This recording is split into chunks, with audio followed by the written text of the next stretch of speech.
Adam, it's the dream match that everyone has kind of wanted since basically the late 90s. Should we get Undertaker versus Sting? Let the man retire, Luke. Did you not watch the last ride? He's had a breakdown, a mental breakdown in trying to come up with the best way to retire. Yeah, I do want to see it, to be honest. I don't want to see it in the ring. I want to see it in the boneyard. From watching the Last Ride documentary, Undertaker kind of like wished he'd left with Shawn Michaels because that was the best match. Like neither man had a better match since. Shawn Michaels only had one. It wasn't as good. But Undertaker, yeah, hasn't had as good a match since then. So he obviously, like, it's a huge part of the wrestling psychology. You want to put someone over on your way out, but you also want to have a good last match, a kind of an enduring legacy. You want to have that Ric Flair WrestleMania 24 match and not do the Ric Flair and TNA stuff. And it feels like for the longest time, the Undertaker has been Ric Flair and TNA, apart from the Boneyard, where they got to kind of curate the image of the Undertaker, have him work within his limits, create something that is iconic, memorable, and basically closes the circle on the kind of the camp vignettes that he used to do when he first arrived, building his coffins with Paul Bearer. In that environment, I think Undertaker versus Sting could work.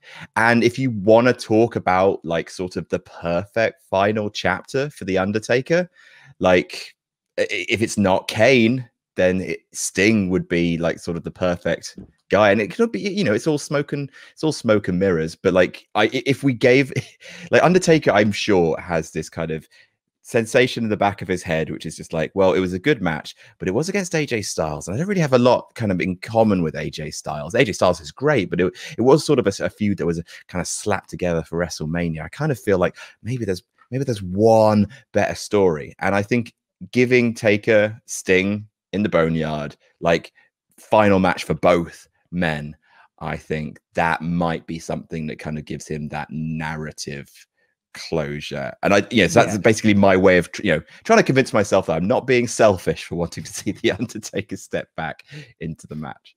Well, I don't think it's a particularly selfish viewpoint to be like, he is getting on a bit now, and he's not feeling 100%. Let's let him retire. But also, Sting's got a very bad back. He's got a very bad neck. Like, I don't think we should be putting him out in matches either. And I think he would probably agree.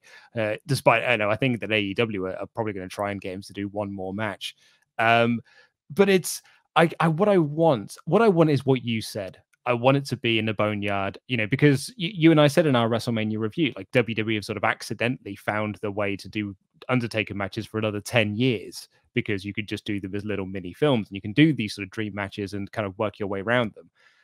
But I get this horrible like feeling in the pit of my stomach that for one of the Saudi Arabia shows next year, it will be Undertaker versus Sting, because those Saudi Arabia shows are meant to be built around these dream matches that never happened. It was Brothers of Destruction versus DX, which remarkably was like the first time ever. And it was Undertaker versus Goldberg. There's going to be a period of time where like they're going to go, well, I suppose we could do Undertaker Sting.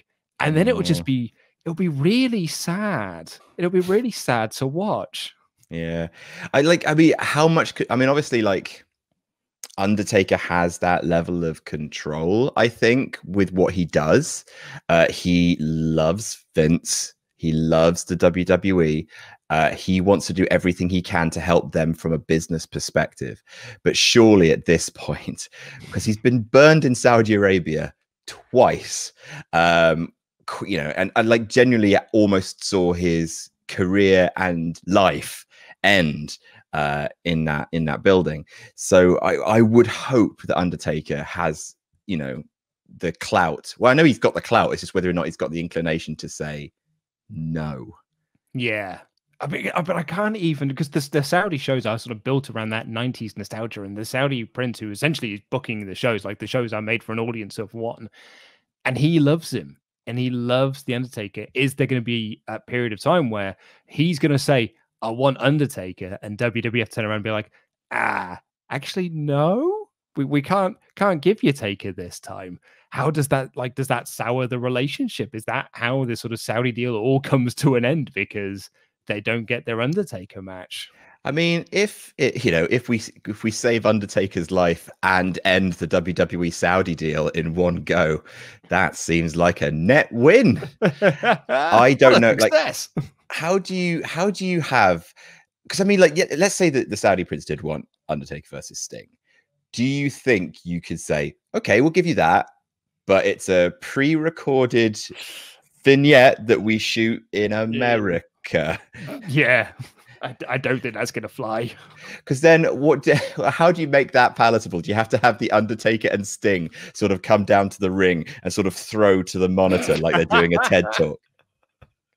That's the way to do it. Absolutely. Yeah. So, I mean, it's a shame that we didn't get the Undertaker Sting match. I really do think that if it's not in the Boneyard, then I don't particularly want to see it. And it's just going to go down in history as one of those matches we didn't get. Hogan Austin is another one of those matches that we didn't get. We could have got, they said before that it was going to be The Rock at WrestleMania X8. And then if all went well, it was going to be against Austin at WrestleMania 19. But we didn't get that. So we were never going to see Austin versus Hogan. We're never going to see Austin versus Punk. We're never going to see The Rock versus Shawn Michaels. There's these sorts of matches that could have happened if they all went in the right direction. But I just think that Sting Undertaker is going to end up being one of those matches that it could have happened, but it probably shouldn't happen now. And in this sense, like, the fact that it will never happen means that at least it'll never be Undertaker versus Goldberg. Oh, God. At least we can have that unanswered question and we don't get the definitive, shocking, sad, dangerous, offensive match that was Undertaker versus Goldberg.